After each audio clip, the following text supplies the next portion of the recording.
Բարև ձեզ հարգելի հեռուստադիտողներ, այսօր աշխատանքային օր է եւ ինչպես ամեն աշխատանքային օր, այսօր եւս ձեզ ենք ներկայացնելու օրվա մամուլի կարևորագույն հրապարակումներ։ Եվ այսպես ժողովուրդ օրաթերթը գրում է. Առողջապահության ոլորտում տապալված է համընդհանուր ապահովագրության համակարգի ներդրումը, ծրագիր, որի պատասխանատուներից էր փոխնախարար Լենան Անուշյանը, այն համապարփակ եւ ընդգրկուն չէ, ինչի մասին խոսել է նաեւ վարչապետի պաշտոնը զբաղեցնողը։ Մինչ նախարար Անահիտ Ավանեսյանը փորձում է հանրությանը բացատրել, թե երբ եւ ինչպես է գործարկվելու համակարգը, նրա տեղակալը ըստ մամուլի հրապարակումների զբաղված է ոչ թե աշխատանքով, այլ սոցիալական ցանցերում անլուրջ տեսանյութեր եւ սրտիկներ հրապարակելով։ Ավելին, մամուլը գրում է, որ Նանուշյանը ոչ միայն արդյունավետ չի աշխատում, այլև ընտանեկան արտոնություններից է օգտվում։ Փոխնախարարի որդին, ի տարբերություն նախարար Ավանեսյանի որդու, բանակ չի զորակոչվել։ Ժողովուրդ օրաթերթը գրում է. դեռ 2023 թվականի մարտի 31-ին Ռուսաստանի Դաշնության եւ Հայաստանի Հանրապետության անասնաբուժական ծառայությունների միջև բանակցություններ են ընթացել, այս մասին հայտնել էր ռուսական համապատասխան ծառայությունը։ ՌԴ-ի անասնաբուժական եւ բուսասանիտարական հսկողության դաշնային ծառայությունը։ Ծառայությունը խնդրել է Հայաստանի անասնաբուժական ծառայությանը 2023 թվականի ապրիլի 5-ից սկսած կասեցնել կաթնամթերքի Ռուսաստան արտահանման համար տրամադրվող վկայականը։ Հրապարակման մեջ նշվել է, որ մատակարարումների վերսկսման հնարավորությունը կքննարկվի լրացուցիչ հիմնվելով Հայաստանի կողմից հայտնաբերված խախտումները վերացնելու ջանքերի արդյունքների վրա։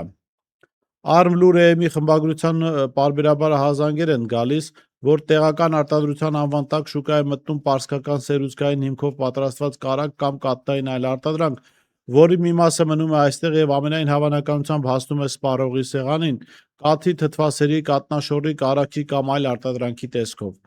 Պնդել, որ Իրանից ներմուծվող կաթի սերուցքը վտանգում է սպառողների առողջությունը, վաղաժամ է, սակայն բաց աղբյուրների որոշակի վերլուծությունը թույլ է տալիս ենթադրել, որ խնդիրը ամեն դեպքում կա։ Սա գյուղատնտեսության ոլորտի հերթական խնդիրներից մեկն է, որը իշխանությունը անուշադրության է մատնում։ Այո, Իրանը բարեկամական երկիր է, այդտեղ որևէ խնդիր չկա, ես չեմ կարծում, որ Իրանում արտադրված կաթնամթերքը ավելի վատն է, քան Հայաստանում, բայց մեր շահը պիտի թելադրի, որ հայկական արտադրողները կարողանան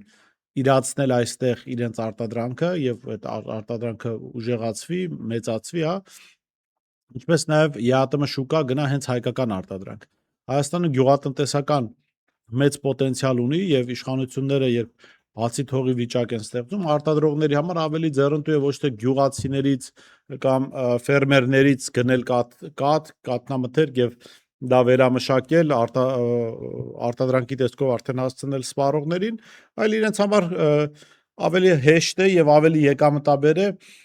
կիսաֆաբրիկատ բերել հարևան երկրից, դա այստեղ շատ արագ փաթեթավորել եւ վաճառել եւ հայ սպառողի եւ ԵԱՏՄ շուկայի սպառողի վրա։ Իսկ սա բերելու է նրան, որ ուղղակի ֆերմերային տնտեսությունները դադարելու են գոյություն ունենալ կամ կմնան միայն խոշոր ֆերմերային տնտեսությունները, որոնք իրենց արտադրած կաթով հենց կաթնամթերքել արտադրում են եւ այլ արտադրություն ընթանում են, իսկ գյուղացիական փոքր տնտեսությունները ուղղակի կվերանան։ Փաստ օրաթերթը գրում է. այս գիրակի նոյեմբերի 16-ին վաղարշաբաթ խոշորացված համայնքում տեղի կունենան տեղական ինքնակառավարման մարմինների ընտրություններ, իշխանական կուսակցության համար այս ընտրությունները առանձնահատուկ նշանակություն ունեն։ Միանգամայն հասկանալի պատճառով համայնքի տարածքում գտնվում է Մայրաթոր Սուրբ Էջմիածինը։ Հայ առաքելական եկեղեցու դեմ պատերազմ սանձազերծելով քաղաքացիական պայմանագիր կուսակցությունը սկսեց արագորեն կորցնել ժողովրդի աջակցության վերջին մնացորդները։ ԿՊ-ի վարկանիշն այնքան է անկում ապրել, որ դրա մասին սկսել են խոսել անգամ քաղաքականությունից հեռու մարդիկ։ Փաշինյանի թիմին շտապ անհրաժեշտ դարձավ ստեղծել հասարակական աջակցության պատրանք եկեղեցու դեմ հալածանքների հարցում, եւ ԿՊ-ի հաղթանակը Էջմիածնում եւ նրա շրջակայքում թույլ կտար այդ պատրանքը ձևավորել։ Մենք մեր ուշադրության կենտրոնում ենք պահում վաղարշաբաթ խոշորացված համայնքի ընտրությունները։ Եղած տվյալների վրա հենվելով կարող ենք ասել, եթե իշխանությունները չգնան կոպիտ կեղծիքների, խախտումների, ընտրախախտումների, քաղաքացիական պայմանագիրը միանշանակ ԿՊ-ին պարտվելու է եւ սա ԿՊ-ում հասկանում են, սա է անհանգստացնում քաղաքացիական պայմանագրին։ Պետք է նկատել, որ այս ընտրությունները կարևոր են ոչ միայն եկեղեցու վրա հարձակման ֆոնին եւ դա իրենց գործողություններին պիտի լեգիտիմություն տա, այլ նաեւ համապետական ընտրություններից առաջ սա ստուգատես է, հասարակության մի լայն շերտ կա, որը քաղաքական այսպես նախասիրություններ չունի, բայց պատրաստ է միանալ այն թևին, որը ամենահավանական հաղթանակ տանողն է, հա։ Եվ այս տեսանկյունից, երբ համապետական ընտրություններից առաջ եղել է Գյումրի, եղել են այլ համայնքներում պարտություններ, Փարաքար, Ալավերդի, Վանաձոր, եւ համապետական ընտրություններից նախընտրական քարոզարշավից մի քանի ամիս առաջ պարտվում են նաև Վաղարշապատ խոշորացված համայնքում, որը Երևանին ամենամոտ համայնքն է, Հայաստանի բնակչության կեսը իր մեջ ներառող Երևանին ամենամոտ համայնքն է եւ երևանյան տրամադրություններն է ըստ էության նաև ցույց տալու, պարտվել այնտեղ նշանակում է այդ հասարակության շերտին ուղերձ ուղարկել, որ ԿՊ-ը հույս կապել չարժի, պետք է թեքվել դեպի ընդդիմություն եւ կոնկրետ այն ընդդիմություն, ընդդիմադիր ուժեր, որոնք մասնակցում եւ այդ ընտրություններում արդյունքներ են արձանագրելու, այնպես որ այո, Վաղարշապատի ընտրությունները կարևոր են իշխանությունների համար, կարևոր են նաև այն տեսանկյունից, որ նրանք, ինչպես արդեն ասացի, համապետական ընտրություններից առաջ պետք է փորձեն ուժ ցույց տալ։ Այստեղ կարևոր է մասնակցող ընդդիմադիր ուժերի գործողությունները, որովհետև նրանք ըստ էության հավատում են ընտրական process-ին, ժողովրդին կոչ են անում մասնակցել ընտրություններ, լավ են անում եւ ժողովուրդը պիտի ակտիվորեն մասնակցի, ուստի նրանք նաև պիտի թույլ չտան, որ իշխանությունը շատ կոպիտ, այսպես կարողանա միջամտել ընտրությունների արդյունքներին։ Ժողովուրդ օրաթերթը գրում է. ակադեմիական քաղաք կառուցելու խոստում տված կառավարությունը տապալել է դպրոցաշինության պրոպագանդված ծրագիրը։ Արմլուրեմի ուսումնասիրությունը ցույց է տվել, որ կառավարության կրթական շինարարական մասշտաբային ծրագրերով նախատեսված էր կառուցել 284 դպրոց, որոշ դպրոցներ ծրագրերից դուրս են հանվել, սակայն մինչ օրս կառուցվել է ընդամենը 59 դպրոց, դրանցից 33-ը ամբողջությամբ նոր են կառուցվել, 26-ը վերակառուցվել։ Արմլուրեմը պաշտոնական աղբյուրներից տեղեկացավ, որ ծրագրի ավարտին մնացել է ընդամենը 1.5 ամիս եւ պաշտոնապես ֆիքսված 284 դպրոցից 225 դպրոց դեռ չի կառուցվել, հաշվի առնելով ժամկետը չի էլ կառուցվի 1.5 ամսում չեն հասցնի։ Դպրոցաշինությունը այս իշխանությունների հիմնական այսպես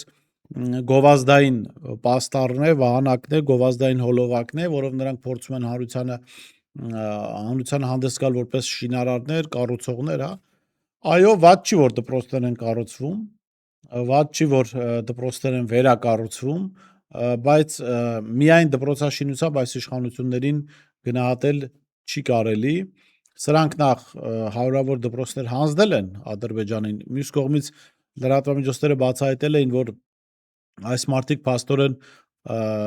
դպրոցներ նաև փակում են, ոչ միայն հանձնում են։ Եվ երբ փակում են մի քանի դպրոց, այդ մի քանի դպրոցի վրա արվող ծախսերը մեկտեղում են եւ կառուցում են մի դպրոց, ինչը ավելի հեշտ է, բայց իրականում մենք սրանով փաստորեն նպաստելու ենք, որ այդ հիմնականում գյուղական համայնքներում մարդիկ չապրեն, գնան այլ համայնքներ եւ փորձեն իրենց կյանքը դասավորել գյուղական համայնքներից, հատկապես սահմանամերձ գյուղերից հեռու։ Հրապարակ օրաթերթը գրում է. երրորդ նախագահ Սերժ Սարգսյանի քննադատությունների պատասխան Փաշինյանը խոստացավ մինչև տարեվերջ հրապարակել բանակցային փաստաթղթերը, որոնք արդեն սկանավորվում են, ձեռքի հետ էլ փորձեց շանտաժ անել։ Նաև քո գրած մի նամակ եմ մեջը դնելու, որ չմտածես առ եմ համարում արտահայտությունը հայերենում իդեպ չկա։ Երեք ԱԺ-ում տված ճեպազրույցի ժամանակ Փաշինյանից հետաքրքրվեցինք, ինչ նամակի մասին է խոսքը, նա չցանկացավ փակագծեր բացել, բայց միայն ասաց, որ նամակը ոչ թե իրեն էր ուղված, այլ մեկ այլ երկրի ղեկավարի,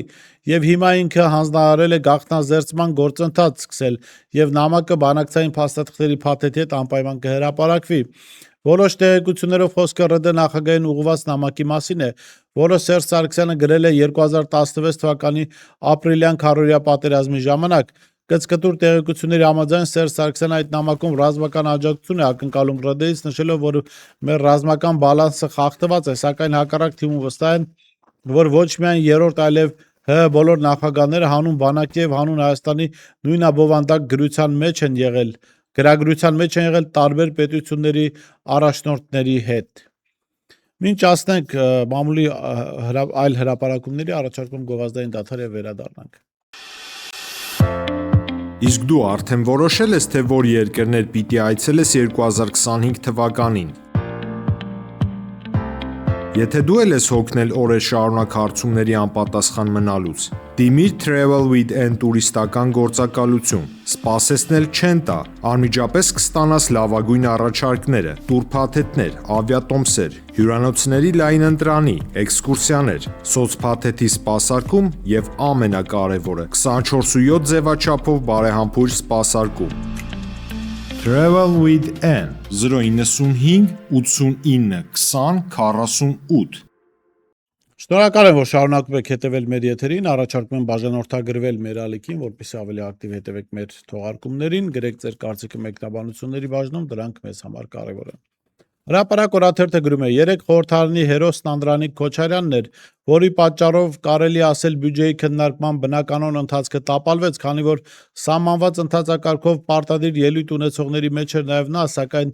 իր ելույթի ժամանակ նիստերի դահլիճում չէր։ Նրա բացակայության փաստն իր առանցում առաջացրեց դահլիճում, քննարկմանը ներկա Փաշինյանն էլ նյարդային տեսքով ինչ-որ բան էր խոսում նստած տեղից եւ նիստը վարողը ստիպված եղավ 20 րոպե ընդմիջում հայտարարել, բայց ընդմիջում հայտարարելուն պես Քոչարյանը մտավ դահլիճ, սակայն նիստն այլևս չշարունակեցին։ Փոխարենը Քոչարյանը մեղավոր դեմքով մոտեցավ Փաշինյանին, որի ձայնը թեպետ լսելի չէր, բայց դեմքից երևում էր, որ հանդիմանում է նրան մոտավորապես այն տեսքով, թե դու ով դարձար, որ արհամարեցիր մեզ, եւ ինչպես սպասվում էր, հետո քեն քշեց, ընդմիջումից հետո երբ ելույթ էր ունենում Անդրանիկ Քոչարյանը, նա տևական ժամանակ չէր վերադառնում նիստերի դահլիճ, չնայած Քոչարյանը ներողություն խնդրեց իր պատճառով առաջացած անախորժ իրավիճակի համար եւ ինքն էլ իր հերթին ոչկա գլորեց ԱԺ քարտուղարության վրա, թե դուք պարտավոր էիք իմ ելույթից առաջ նախապես ինձ տեղեկացնել, եթե տեսաք, որ դահլիճում չեմ, միայն Քոչարյանի ելույթի վերջում Փաշինյանը վերադարձավ դահլիճ։ Անդրանիկ Քոչարյանի այս վարքագիծը ըստ էության կազդի